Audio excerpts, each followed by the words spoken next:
Okay, so I think it was yesterday that I filmed maybe 76 videos, but it doesn't feel like it. It feels like it was ages ago. And also, today I was so incredibly unmotivated to film any video. And the reason why I have is because I have this habit tracker. And one of the things on that habit tracker is film a video. I have done every other thing on that habit tracker except this and resting my voice, because one of the other things is singing. So it's always going to be an either or. So I want to do it. Okay. I know I have a lot to talk about because, like I said in one of my videos, or all of my videos in the last few days, I have a lot to talk about. But what? Eurovision. Eurovision, how have I failed to talk about this yet? Keep in mind, I am filming this weeks before you get to see it. So Eurovision was in the last couple of days. And first of all, obviously, this whole Eurovision year has been very, very different. That doesn't mean I'm not going to make a video about it. So as I've probably mentioned in past videos, I don't really like to listen to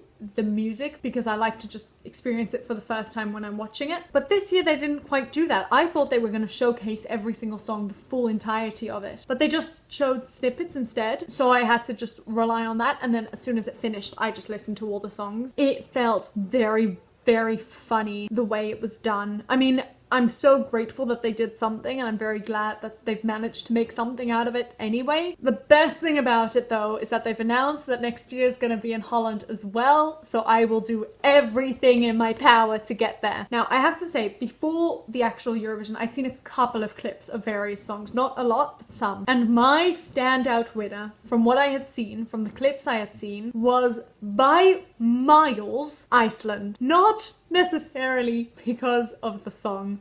The song was fine. It wasn't bad, so that helps. But the dancing and the energy they expelled was just, I have no words. It just brought me so much joy. And I would have voted for them if it had gone through this year. And I'm so upset that they can't submit the same song again next year. But I told my father this, and he was saying that he actually genuinely thinks Iceland would have won. And that just broke my heart even more, because obviously, if I'm rooting for a song, the chances of it being good is very low. And the chances of it winning is even smaller. Like Holland winning last year, I didn't even love the song, it was just Holland. That was never supposed to happen in my lifetime. Not that I'm complaining. But as soon as he said that, I was like, if Iceland had won, and if it was in Iceland in 2021, I would once again do everything in my power to get there, because I am so desperate to go to Iceland. Like, it's one of the highest on my bucket list. And I was actually thinking of going this time last year, either on my way to or back from America, and it just didn't end up happening. But it's gonna happen. It's gonna happen. And if they send in the same people with a similar song, and if they win, I will be going to Iceland in 2022. Or any other time. I'm gonna try and get to Iceland anyway. But another thing that my father reminded me of was that at the start of 2019, when I was trying to work out my travel plans, this was before I had anticipated going to America, I had seriously considered going to Israel just to see Eurovision. And I ended up going against it, partly because of cost, and then eventually also because I was going to America instead. And I don't regret that one bit. America was the best thing ever. And I'm sure I would have loved Eurovision in Israel, but I don't think it would have been anywhere near the same as what I experienced in America. But the thing my father reminded me of that just I hadn't even considered until this point is that if I had gone to Israel, I could have been in the audience when Holland was announced to win. Now, I'm sure you guys have seen my video, well, maybe not, but I've put my video up everywhere of my reaction to Holland winning. And that was when I was in America, and I was watching it on a very small screen with my brother next to me, and that was it. Obviously, we were chatting to our family and our grandparents and everything, but there was no external atmosphere to be living off. I mean, you can see my face. I'm still just in awe and in happiness galore that happened. But imagine if I had been in the audience.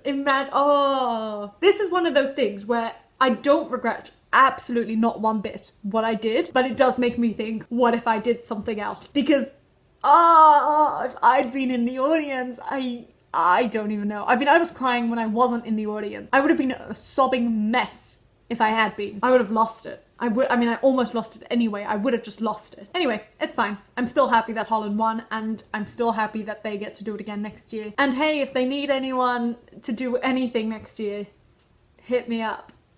I'm free. Or I'll make myself free. Also, just back to the Iceland thing, I did notice they've put up, I think, the 18 people who are going to be definitely the same people next year. Iceland's not one of them. They bet it's so worth their while to put the same people for Iceland, because what they ended up doing was they did a little live show called Europe Shine a Light, and in that they showed everyone still, and I just loved the personality of this Iceland person. I don't know his name, I don't know the group's name, oh, but he brought me so much joy. And that's what it's all about joy and unity and happiness and smiles. I'm gonna not stop smiling for a while. As you can probably tell, today's been a good day, which is nice because this morning it wasn't necessarily going to be a good day, but it ended up being a good day, so that's always good to keep in mind. Even if you think it's not going to be a good day, anything can make it a good day. I didn't even realize I started this video with ABBA. I didn't even think about the correlation with ABBA and Eurovision. I didn't do that on purpose. Also, oh my god, what's his name? Benny, I think it was. Benny spoke, or maybe it was Bjorn. I really should have looked that up. Spoke to us, not us, but to everyone on that Eurovision Shine a Light. And he changed the world of music. I'm in a really good mood. Okay, bye for real.